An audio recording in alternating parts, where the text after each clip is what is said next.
Hello folks, this is going to be a brief video that should help you with the homework assignment that will be due on I believe it would be the 16th, this Monday by midnight. You can ask me questions in class, feel free to reach out. So there's a link in Canvas and that should take you to the simulation page. And the real goal of this homework assignment is to get you thinking about where information is for the different sectors that you might be looking at. And right now I'm just looking at generating capacity. So there's something in here about solar, there's something in here about wind, but it's really about generation. And you could be looking at EVs, or you could be looking at equity, or a variety of issues. That's going to be up to you. But whatever you do, you're going to have to start doing research and you're going to have to start digging into data. And that's the purpose of this model, is to just get you going in that direction. So when you click on that link, you're going to be in the, this is what will show up. And along the top here are the different things you can click on and move to those. So if I click on the model overview, this is just a picture, but it's a picture of the model. It actually has multiple feedback loops, and this is an arrayed model. And you can see I've broken out the aging chain of capacity into newer to middle-aged and into older. And there is a time constant here that splits, and you'll be able to select that for the different types of capacity, whether it's wind or nuclear or hydro. And the next is this configuration page, and this is where you're going to have to actually do your work. You're going to have to go in, and on the left-hand side, I've got the initial capacity by source. It's in megawatts, and it's for coal, nuclear, natural, hydro, wind, solar, and other. And I want you to go find information for Virginia of what this is in approximately 2020. I think you might end up getting data for 2021, 2022. That really doesn't matter that much. You're going to be in the ballpark. But I want you to break out and find out what the different capacity for these different types of generation are in Virginia. And again, we're just looking at electricity. And the next thing I'm hoping you do is if you can find information on the average age of these different capacities and how long they would last. I've made a guess at this type of stuff. I'm thinking you might be able to do a quick search and find information on that. And the last thing is I want you to go up and start digging information on the capacity factors. Okay?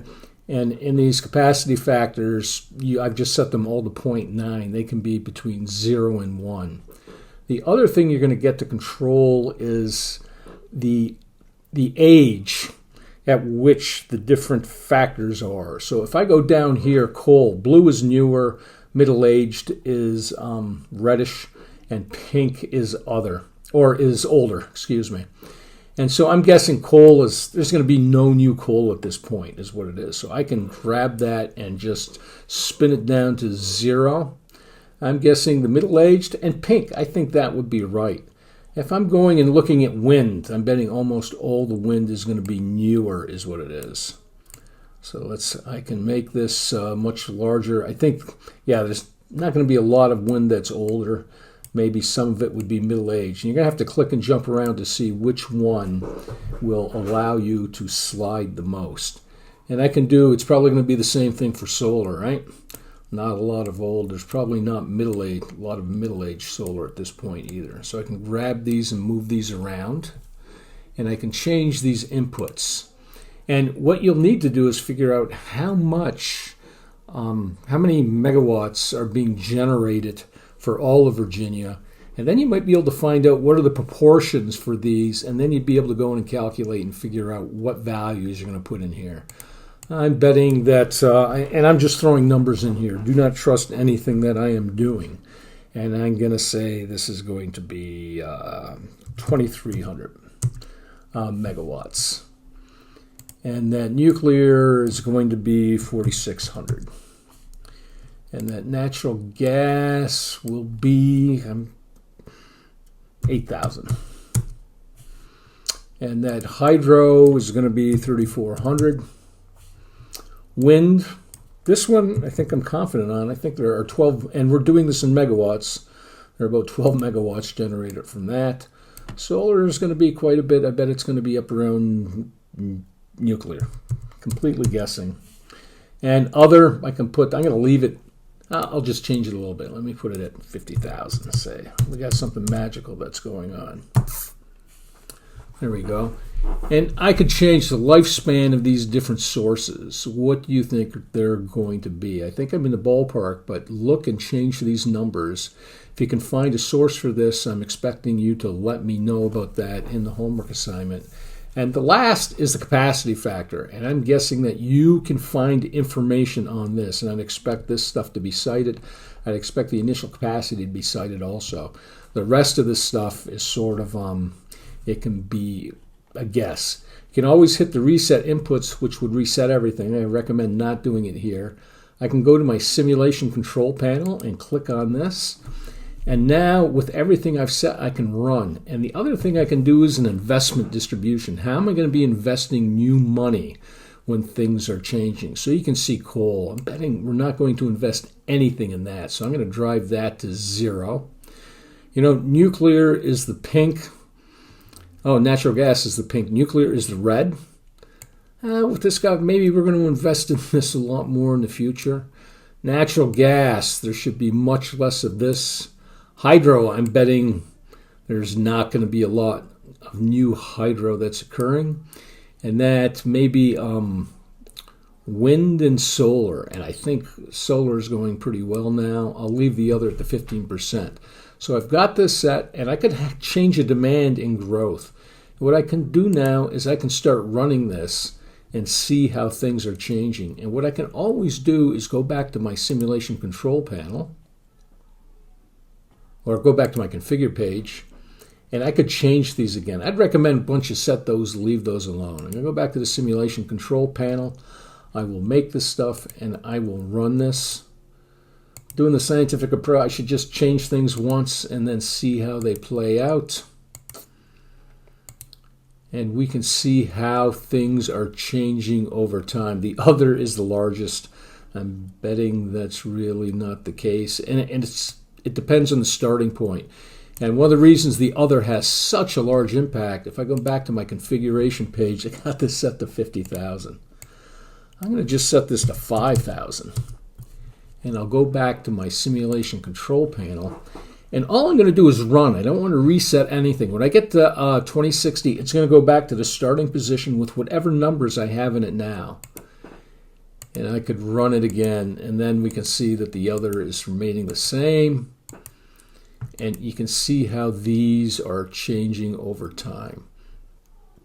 And I'm going to go back in, run it, and let me go back to that page, the simulation or the configure system. Let me just change this to 250. Curious. And I'm going to go to my simulation control page and then continue running this. And we can see how things are changing. What I can do is say demand and growth. We're going to get electric vehicles, and demand and growth is going to grow. I can start to see there's a kink there, and this is what it's running out to 2060. And if I go to my input record, I've got the decisions that I've made, and all I want you to do is grab a screen copy of this and submit this also. And there's just a couple of questions in the homework assignment. I just want you to be familiar with running around the model. One of the big questions is, you know, we've made these changes, and why is it taking so long for things to happen? I'll just jump back to my configuration page one more time. Oh, and I know that these capacities are going to be pretty low, right? 0.35. 0.35.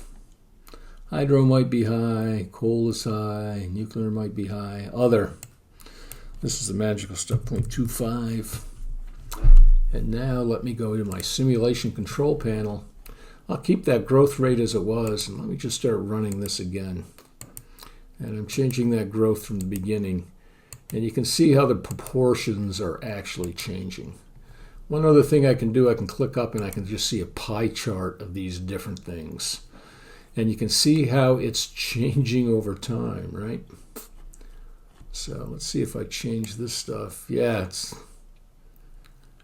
this is really changing with the investment. And the blue is the other. So let me put that down so that my investment and other. And again, what I'm doing here is I'm just playing around. I'm figuring this out as I am making this video. I'll go back and I'll go to the simulation. I'll switch back to my total capacity graph and I'll hit run again. I'm at 2060. And then we can see how things are actually changing. Down here, I'm using less and less coal.